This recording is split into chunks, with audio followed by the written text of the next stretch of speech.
Your Partner in Success Radio is a free business podcast with host Denise Griffitts.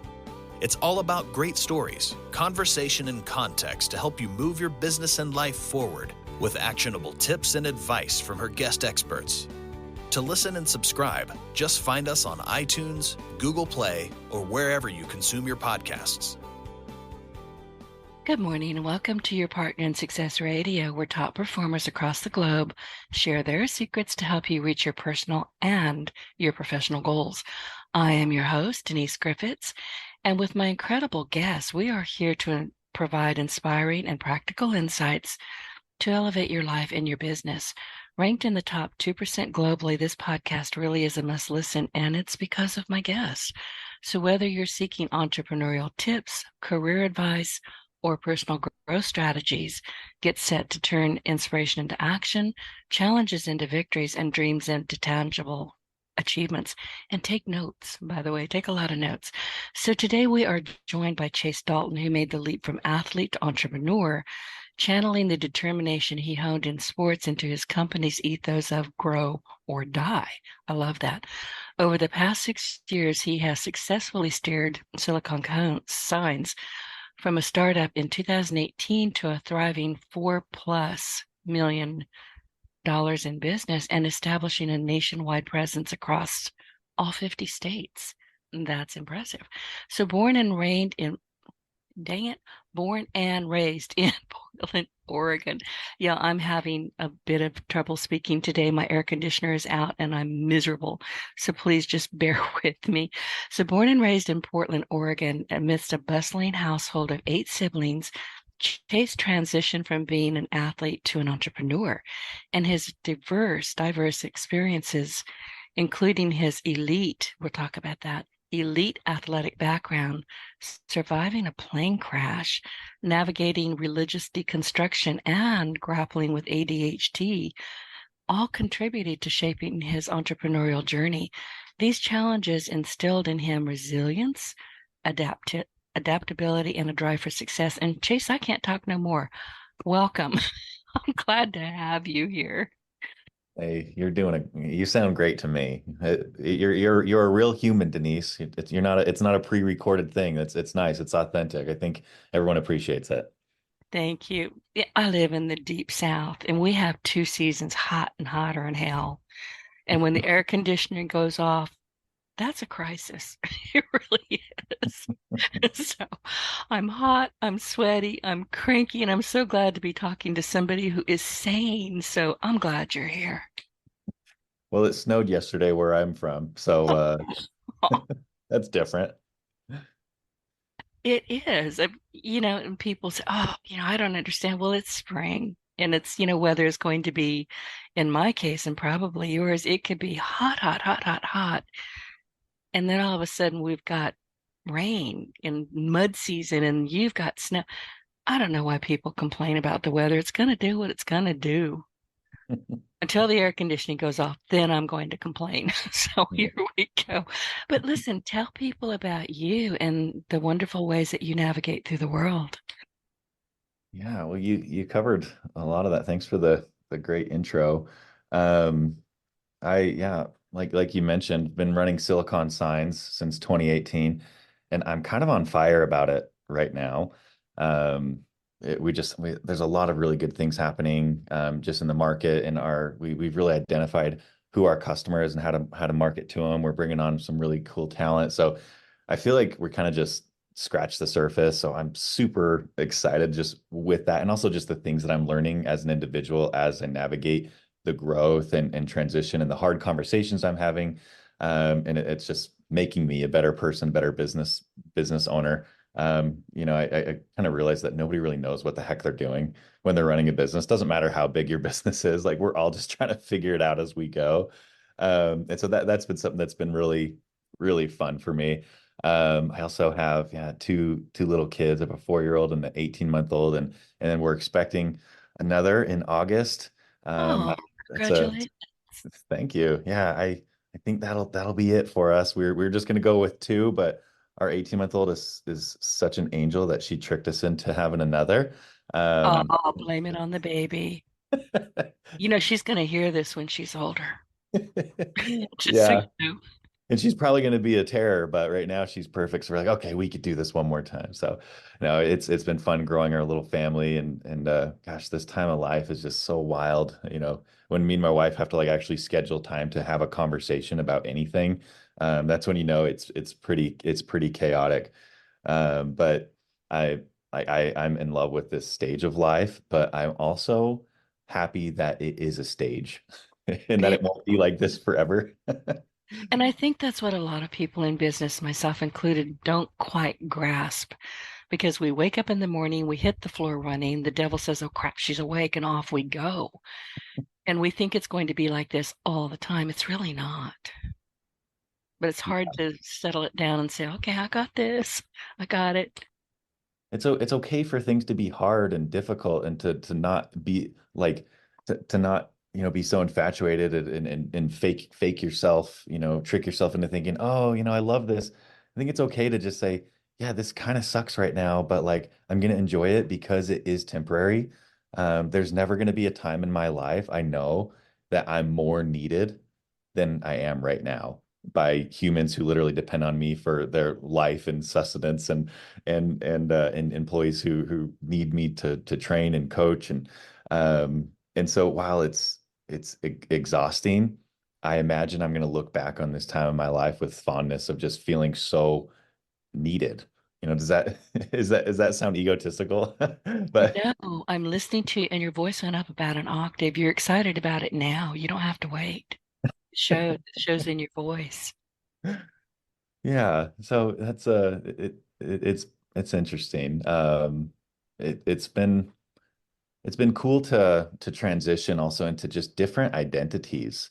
For so long, the identity of athlete was just it was so prevalent in my life. I remember there was a time where I would get kind of disgusted with myself that I couldn't even get through a conversation with a new person without like feeling compelled to mention that I was an athlete because it gave me so much self-worth.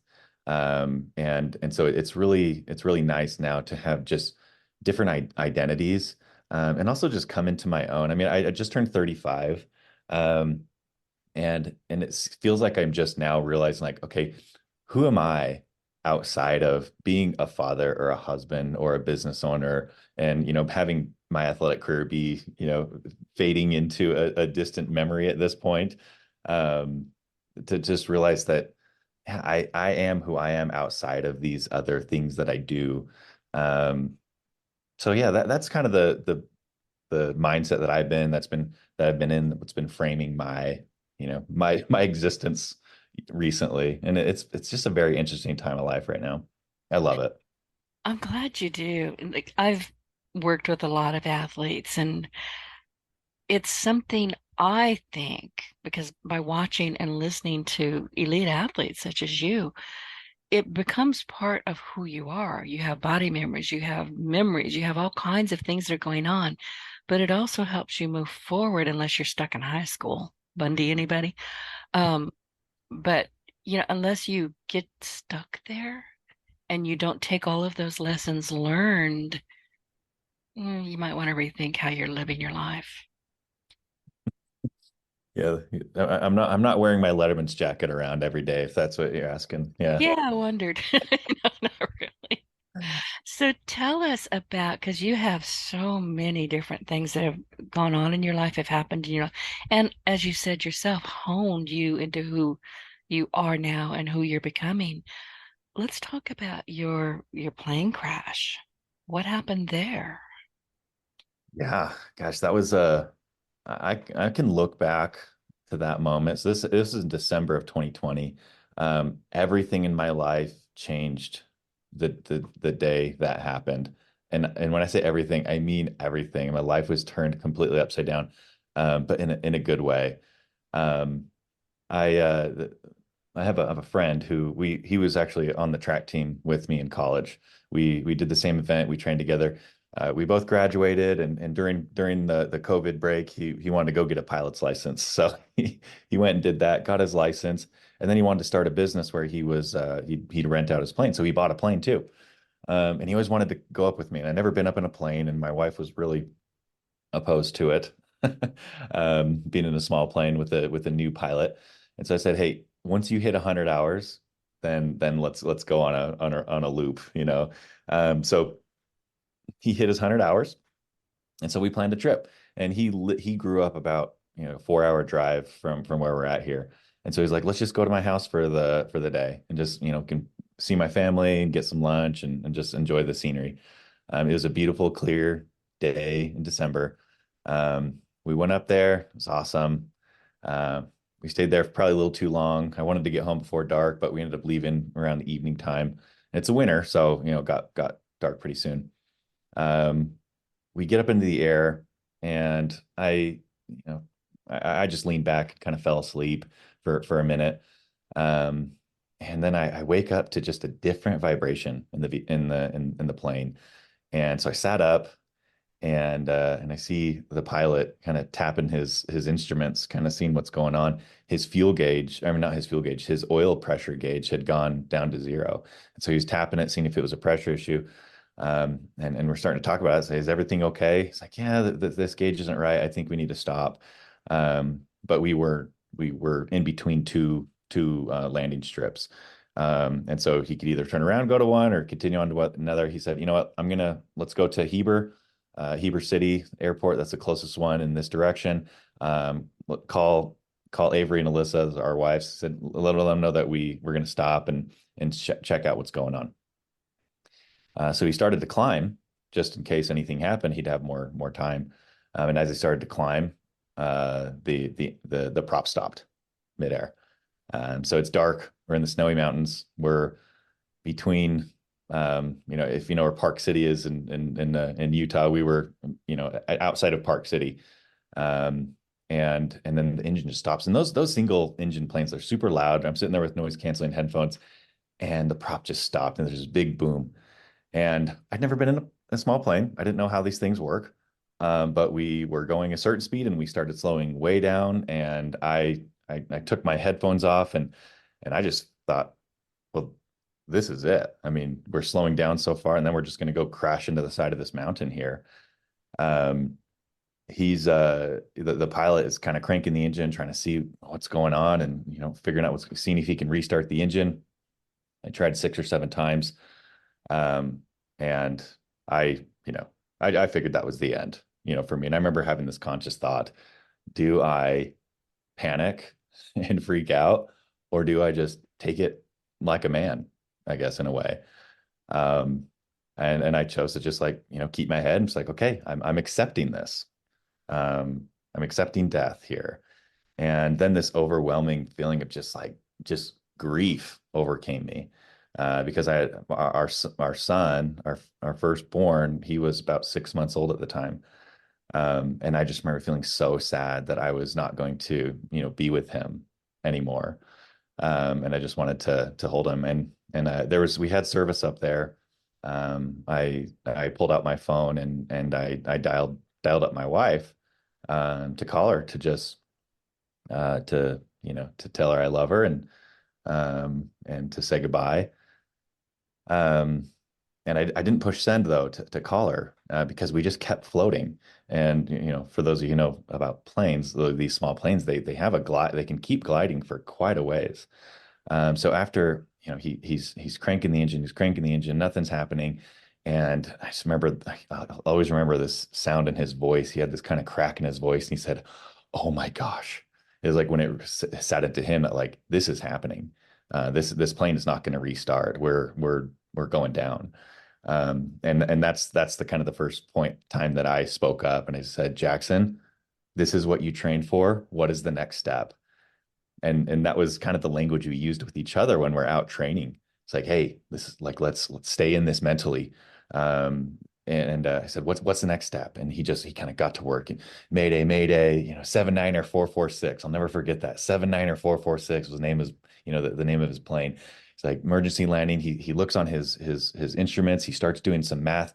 He looks into the distance. He sees the interstate in Park City, and he says, I can make it. I can make it to the highway. And we were going. We were gliding there. It's like, okay. And I just sat back and let him do his thing. I mean, there's a couple of things that happened that just showed, like, the the mental state that he was in to be able to make these maneuvers. But we ended up landing on the freeway on I-80 in Park City. It was a perfect landing. There was no injuries to us or any other vehicles. Nobody crashed. But yeah, we landed, pulled over to the side, and it was wild. Every single law enforcement, emergency responder in the area was there. News, our wing was across the entire freeway, blocking the entire freeway, until the cops got there and we had to push it kind of down into the ditch. But yeah, it was wild, and we landed and we were just sitting there in shock. It's like, what just happened? And then some guy comes, pounds on the window, says, "Nice landing, dude." Oh, We, well, it was. yeah. So that was wild. As soon as it happened, I was just in shock for a little bit. And I grew up. It's kind of a weird story. My wife comes and picks us up, or we get picked up. We go home. I hug my wife, and we're just kind of trying to digest, what happened here, because I didn't get hurt, I didn't die, obviously, but I still got to this point mentally where I accepted it. I accepted death, and so it was almost just not a disappointment, but that I wasn't dead, but almost just like, there's not really words to explain that emotion, because it wasn't fear, it wasn't terror. It was just like, hey, I was supposed to die, and now I'm alive. So now what? Yeah, Uh, what's next? Where do I go?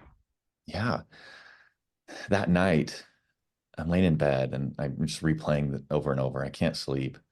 And I grew up Mormon, and in the Mormon faith, you don't drink alcohol. It's one of the big no-nos.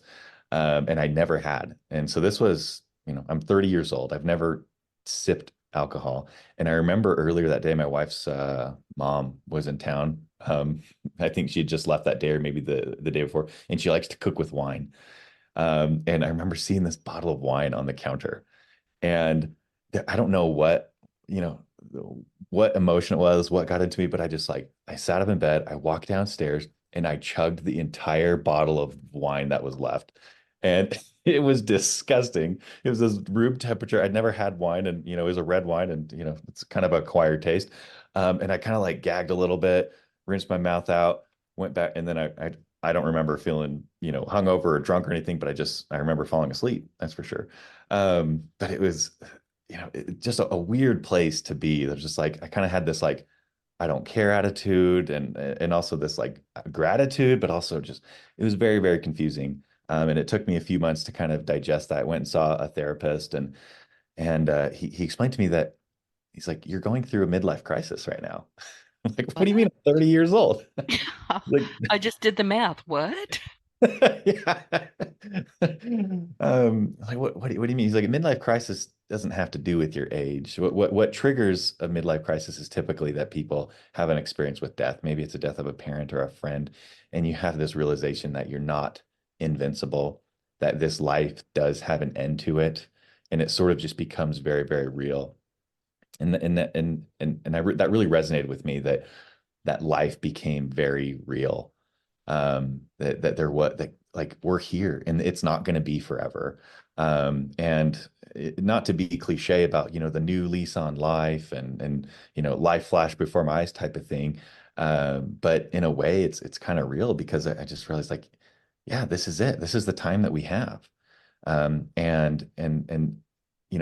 I'm on this way down in a plane thinking I'm about to die, I'm not thinking about business or money, or, you know, all that things. I was thinking about telling my wife that I love her and holding my son.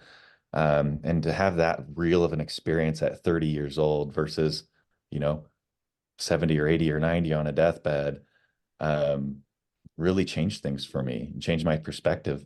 Um, it, and then especially you take into consideration the religious background, and in this ultra focus on this life after death, right? Going to heaven and this eternity with God.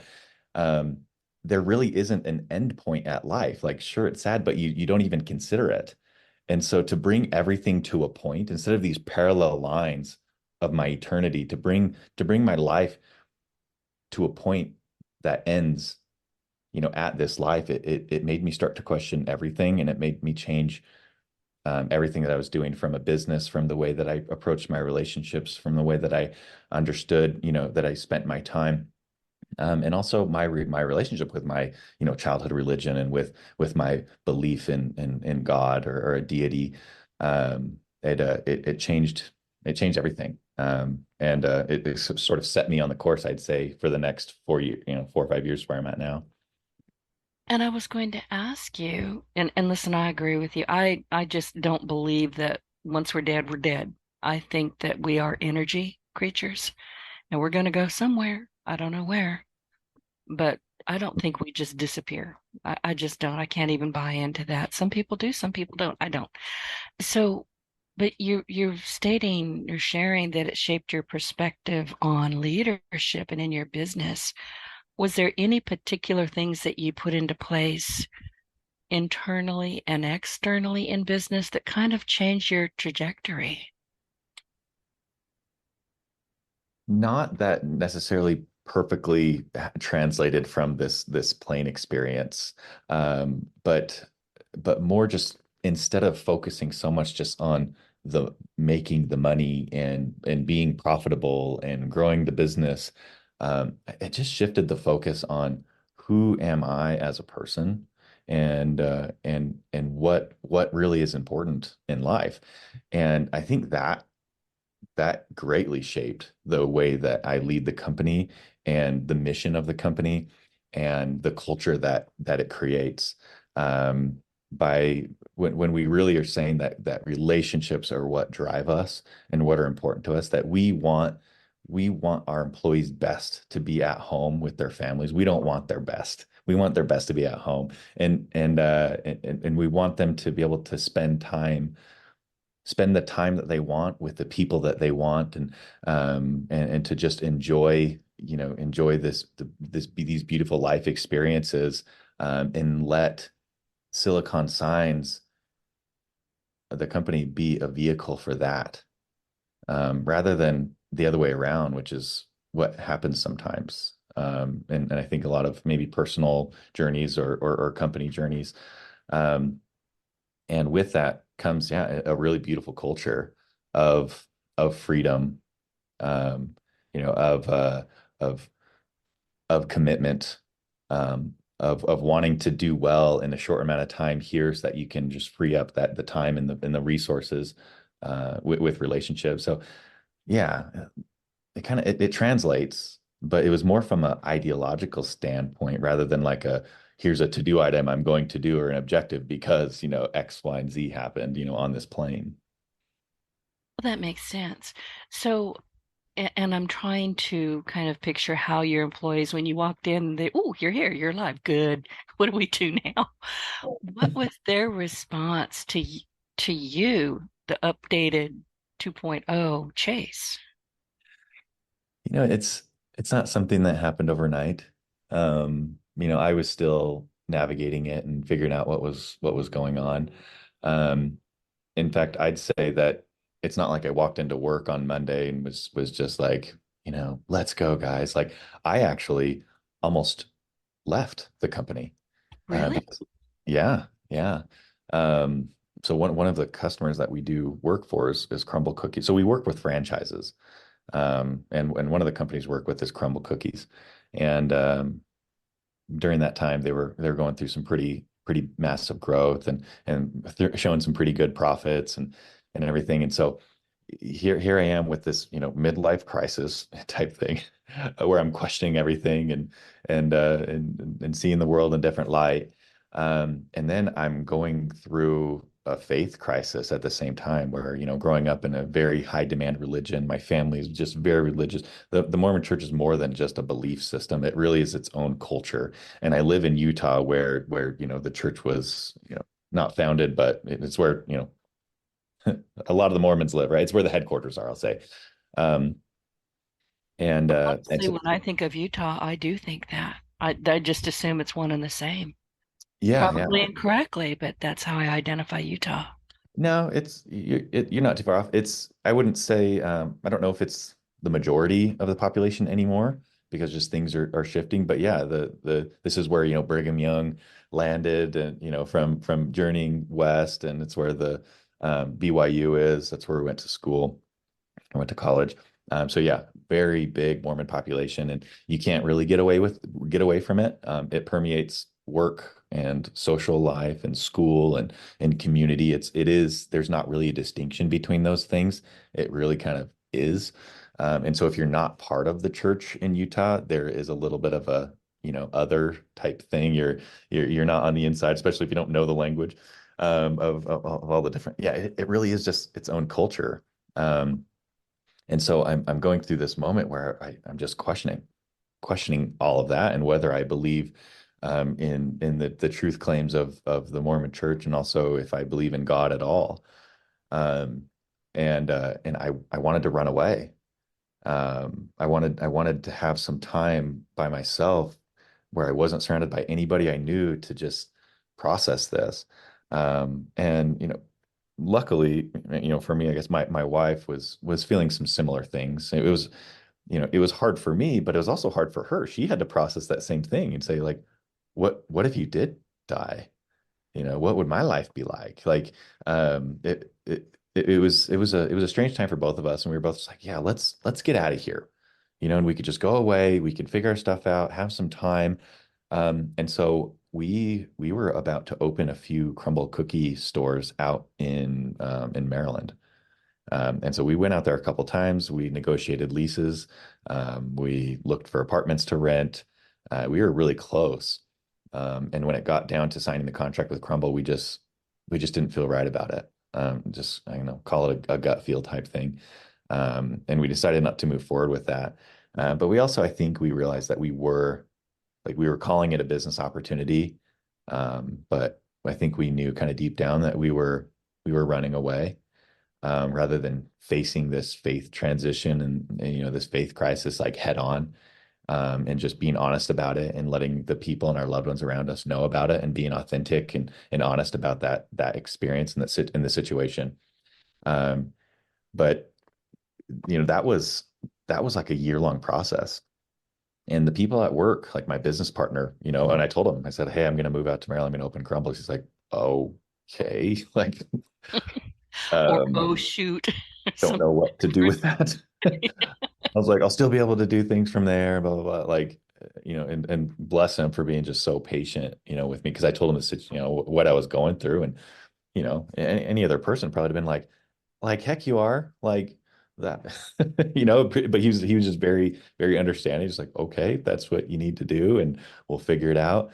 I think he's glad that I came around, along with a lot of our employees are glad that I came around and stayed.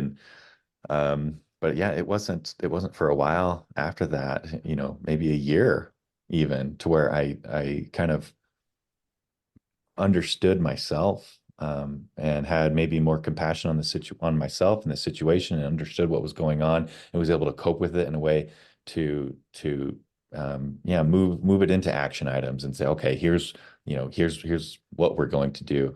Um, so you asked, yeah, did they just like, oh wow, Chase, you just have a glow, you walked in and you just like, met death? Like, no, I was in the dumps for a long time, and I was very confused for a long time. Um, What you're describing, Chase, I've lost a lot of family members and my pets. I just lost a 19-year-old cat the other day, which just broke my heart. But it sounds to me like, whether you recognized it or not, you were dealing with grief brain. that's Are you interesting. familiar with that term? No, what When is you've it? lost, well, when you've lost somebody, a spouse, or, somebody that you loved very, very dearly, particularly a spouse, you go through just grief brain. You're not making sense. You're digging through everything. What if, what happened? I should have been better. You're beating yourself up. You're mad at God. You're just grief brain. This is not a good, to anybody listening. I've been there. I've done it. Don't make any decisions right now. Just don't. That is wise counsel. And that was obviously, I didn't lose anybody physically. But you lost a lot in your heart.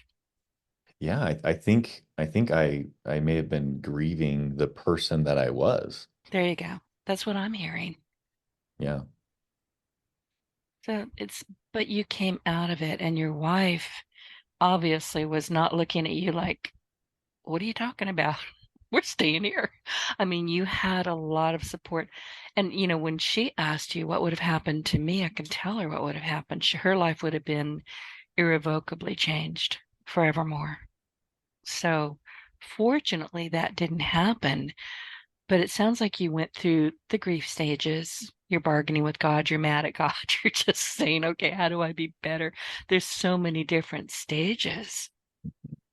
And here you are. So whatever you did, it worked. Yeah, I'm really happy, that I'm really glad that I came out on the other side, and I'm really happy about where my life is right now.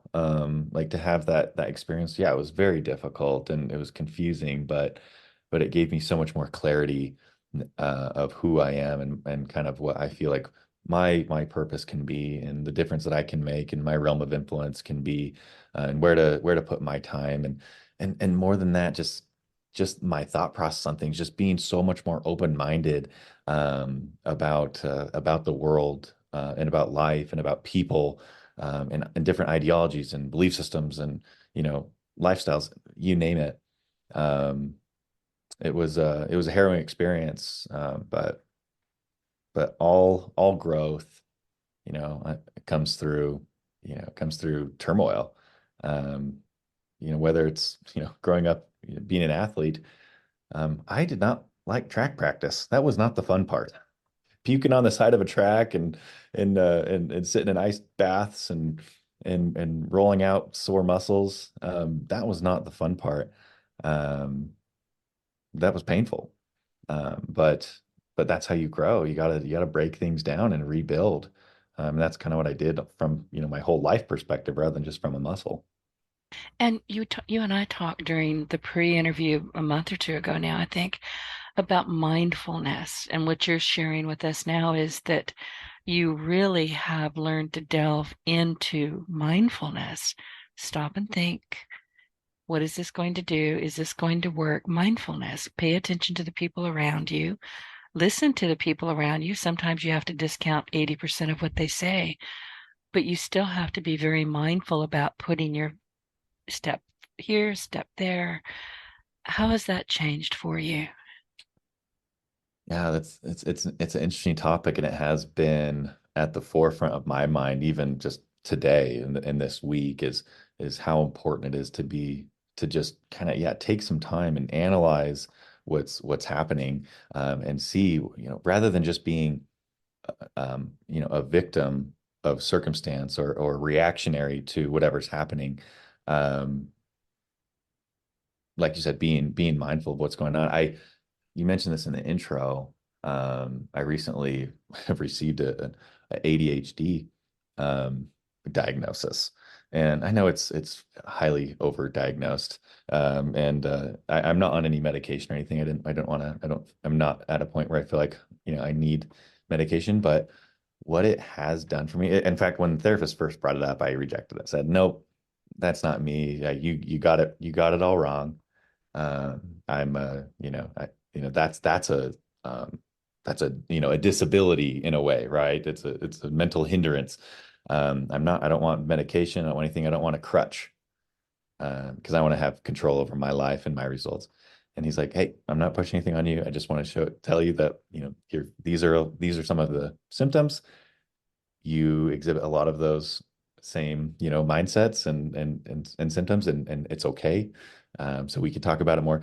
And I've sort of opened up to the idea, and I realized that I'm not letting it be a crutch for me. I'm kind of figuring out how it could be a superpower, but even more importantly, it has given me a bucket to put things in of some certain emotions that I'm having, and saying, okay, why am I feeling this way?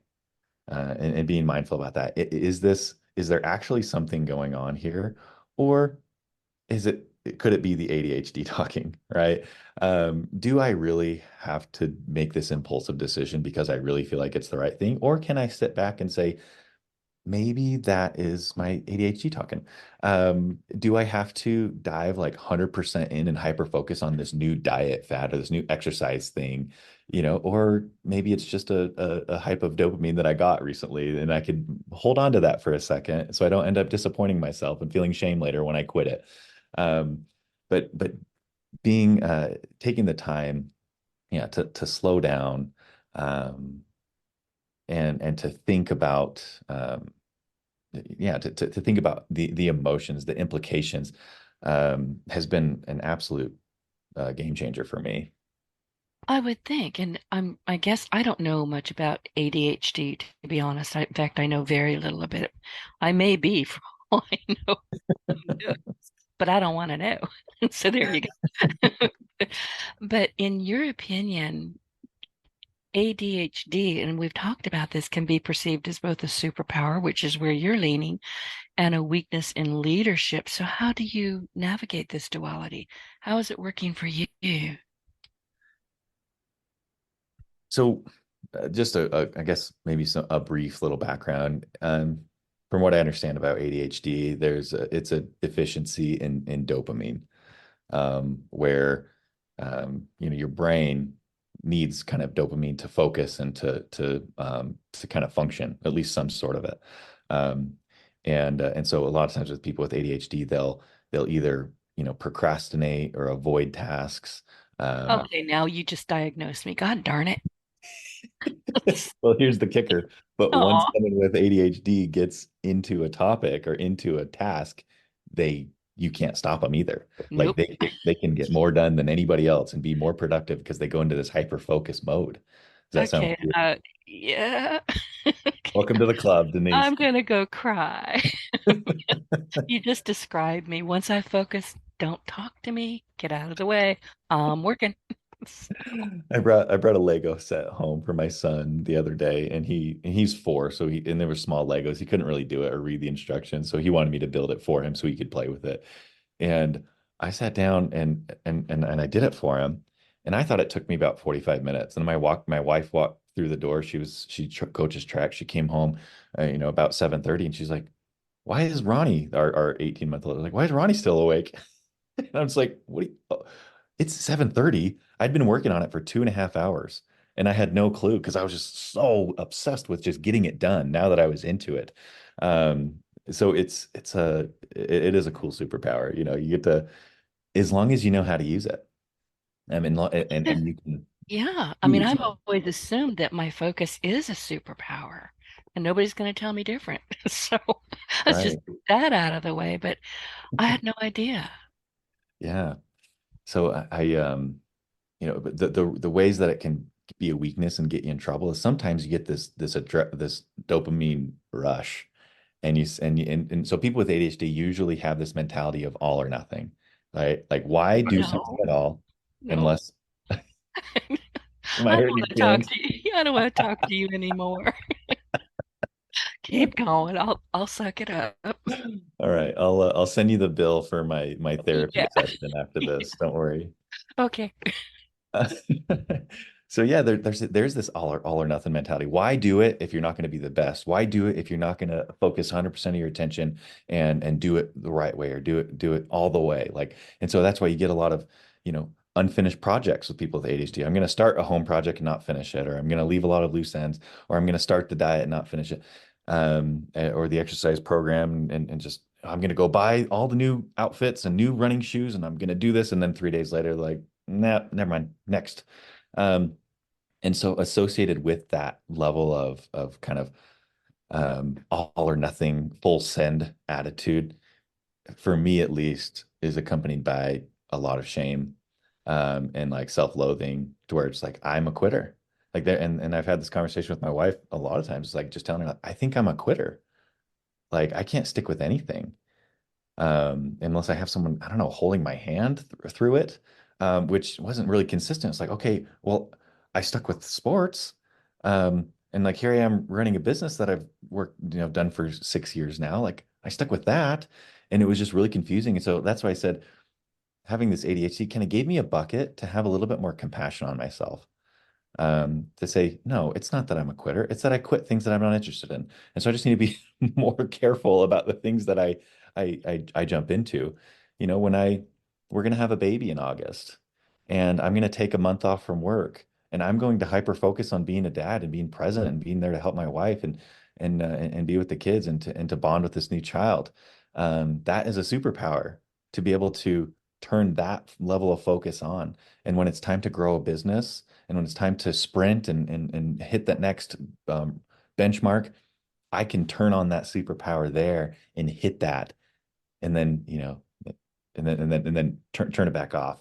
Um, so that's why how I'm trying to navigate this and learn more about myself and learn how to use it. I'm still not good at it. I'm really cautious about what I get myself into. Like I won't start a show on Netflix. Like I just can't, because if I do, I won't go to work for 2 weeks until I finish the entire series, and I'll stay up all night and all day, and I won't be able to. I can't just watch an episode a week. It doesn't make sense to me. It doesn't compute in my brain. I have to do it all. I have to finish the project once I start. Okay, we're So twins. there's probably some other people resonating with this too. I do the same thing. If I'm going to start, I don't watch TV. I very rarely watch TV. In fact, I picked up my remote some time ago and had to train myself how to turn it back on. It's a Fire Stick. I couldn't remember, but I wanted to watch a Discovery of Witches. So I had to buy the DVD set and just binge for a solid weekend, get it out of the way, and then put it back in the cupboard. It's ridiculous. Well, welcome to the club, Denise. You're a superhuman too. You're you're an See, X-Men. now we're friends again. Okay. So that worked. But I do the same things. Focus is important to me. And does this happen with you? When I don't feel like I'm focusing properly and I have criteria, I have to sit down and have a talk with myself. It's annoying because I'm kind of bitchy. So I get mean. To be a fly on the wall to hear one of those conversations, Denise, that would be a hoot. I'm just glad my cats can't talk. Seriously. They hear it all. So, Chase, I'm going to ask this, and I'm not even sure if there's any particular thing that you were mentioning when we did our pre-interview, but when it comes to high-level decision making, was there a time when you made a significant mistake, and what did you learn from it? Um, yeah, being a business owner, I guess running any organization, decision making is the difference maker, right? How quickly and how well can you make decisions? Um, because the worst thing you do is just not do anything, not act, or just be in paralysis. And so that's what I look for in leaders in my organization is, how good are you at making decisions? In fact, I hired a manager who had no experience in sales. And the reason why is because she is a quick decision maker, and she's willing to accept the responsibility or the backlash if the decision is wrong, and not have this immense fear of failure. Um, and so it seems like kind of my whole job is just to make decisions. And so the difference between good decision makers and bad decision makers, in my opinion, is how well can you glean information? How well can you gather data? I believe that, most people have good judgment. Um, if you're an adult, like you have, I think, people have bad judgment, quote unquote, bad judgment. I think it's just you're bad at getting the right data to make the right decision. Um, and so the the bigger we get as a company, the bigger the decisions, the bigger the consequences, good or bad, are, and the more expensive, those consequences are. Um, Last year, earlier in the year, we came off a really strong 2022 year. Crumble had opened like 500 locations, and we were working like dogs, and we had a good chunk of money in the bank, and I felt like I was the smartest person in the world, like, gosh, we're just cooking with peanut oil here. Um, and so okay, how do we want to, what's the next step for us? How do we want to grow, right? What's next? We, trying to be innovative, trying to keep things going, wanting more. And I decided, let's get into franchising. Like, let's franchise our business. We work with franchises. Why can't we franchise? That was Uh, going to be my next question. Keep going. so I decided to open another location, another Silicon Signs location. We opened it in California, which in and of itself was probably a mistake to open any business in California. That's beside the point. So I made this decision like in February, and we had the like end of February, we had the store open in May, like built out, employees hired, equipment purchased on site, everything in just a couple of months. Um, a few months into it, I realized, crap. It's Uh, California. What were you thinking? I don't know if I would have done it very well anywhere. The reason why is because everything was good. Like the business was successful in Utah, and we're thinking, hey, we did it here. That was easy. Let's do it again. Um, Not remembering the sleepless nights and the grind that my partner and I were doing in the first year of the company, and Right. had the skin in the game, and we were, just relentless to succeed. And we had our backs against the wall too. We didn't have anything else. Like that was how we paid our rent and bought food and supported our families. And it just wasn't the same thing that we had that the employees working there in California. And it was very expensive. And then in 2023, the market kind of softened, right? The interest rates continued to rise and business started to stall. Everyone was thinking, oh, is this pending recession? When's it going to come? And so our business in Utah was heading downhill and quickly. And I just had spent, a couple $100,000 opening this store in California that wasn't making any money, that I didn't know if I had the right team there to build it. And I just started questioning everything, like my ability to make decisions. Like I'm now the dumbest person in the world. Oh, And it's that focus thing, I'm telling you. right. Um, and I remember I'm eating lunch with my father-in-law who's been just a mentor of mine in business since since I married his daughter 10 years ago. He's known me since before since I was driving, a truck for UPS, and while I was running track, like we've been in each other's lives for a while. And I was telling him just like, man, I don't even know how to make good decisions. I don't think um, like this is a big fumble. Um, and I remember he said, hey, you're moving, you're acting, and you're a gunslinger, and gunslingers are gonna catch a bullet every once in a while. Um, and that really resonated with me. And it helped me really like have again more compassion on myself. Like, yeah, you know what? I'm trying things, but it also through the whole experience, it's not like I just justified it. I said, oh yeah, well, I'm just trying things. At least I'm moving while all you bums are sitting down doing nothing. No, I just said, yeah, I am. And that's important that I am moving, but I can be more responsible with the decision making. I can take some more time to gather more information, and to just be uh, yeah to use the judgment that I have, a little bit more, a little more wisely. And so that was a really great learning experience for me, and also just it brought me into the next kind of level, I think, of leadership in a business, that my decisions don't just affect me. I have people who are counting on me to make good decisions, who are counting on their families, um, uh, feeding their families based off of the decisions that I'm making. And that's a big responsibility. It's an important responsibility, and it's not one that I take lightly. Um, and uh, and so yeah, it was a growing experience. We've since cut ties with that store, and got back on track to what our true business model is, which is not being a franchise, but just working with franchises. But also what kind of keeps me going there is the grace, that I have for that process. That one, yeah, we do have to always be moving forward. We have to be acting. But at the same time, I can look at that experience and say that that experience, opening that store and losing a couple $100,000, led me to where we're at right now with our current business model, with our current focus and laser focus that we're on in this market.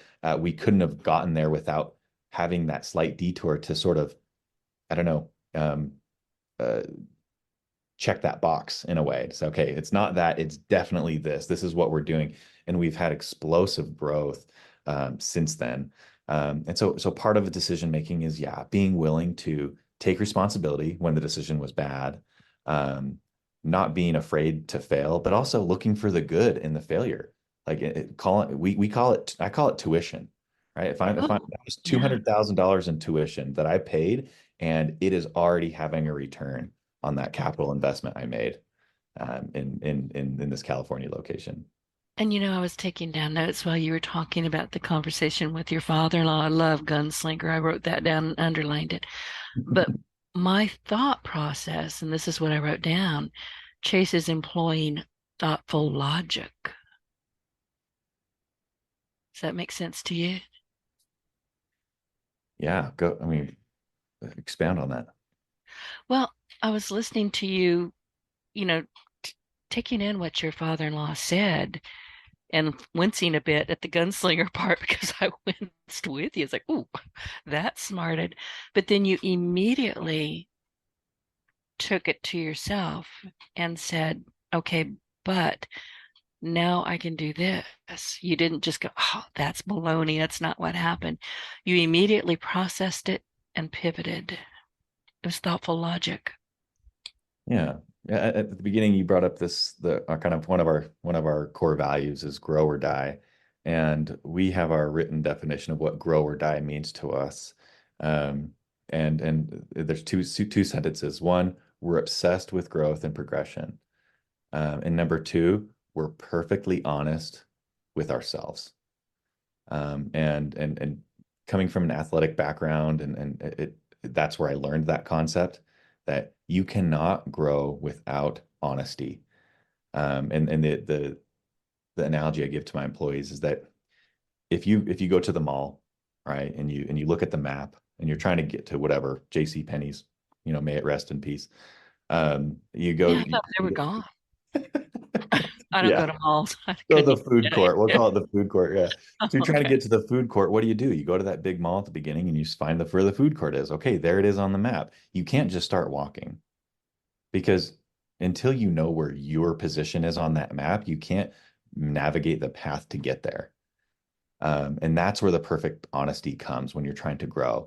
Well, number one, identify where you want to be, and then number two, identify with where you are at that given moment, so that you know where the next step is. If you're dishonest with yourself, if you're saying you're better than you are, or that you're further along than you are, then you're still lost.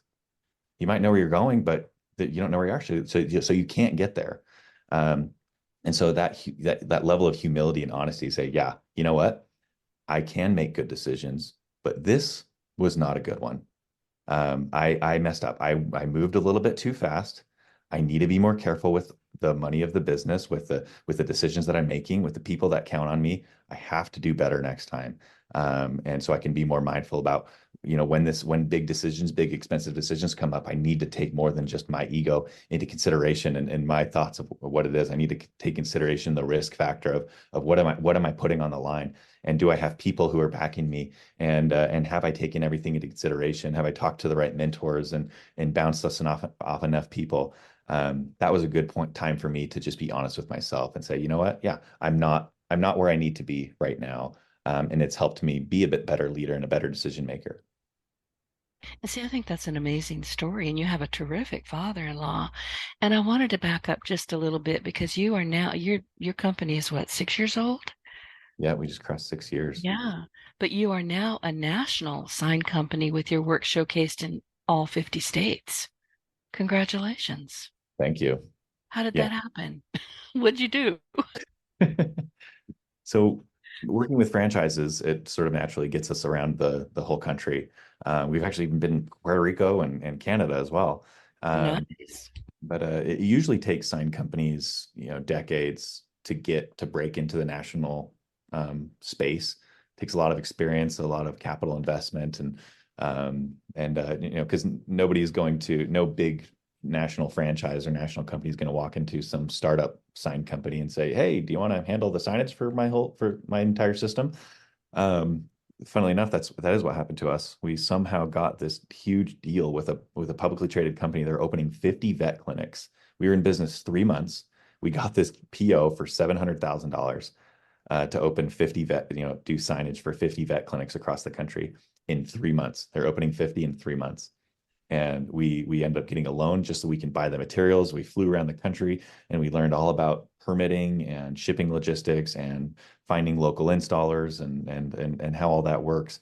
And so in that first 6 months of business, we had already been in done 50 locations across the country, which opened the doors for us to use that chip to go to other franchises and say, "Hey, can we be your national company?" Like, "Oh, can you handle our business?" "Well, we just did 50 locations in 3 months. Are you opening faster than that?" "Well, no."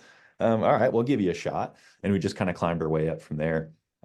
We still built the local aspect of our business over the last 5 years, but it's just actually been in the last 12 months where we've gone all in with franchising, right? Because we had that experience. We opened the location in Fresno to see, do we want to franchise? Is that the business model we're after?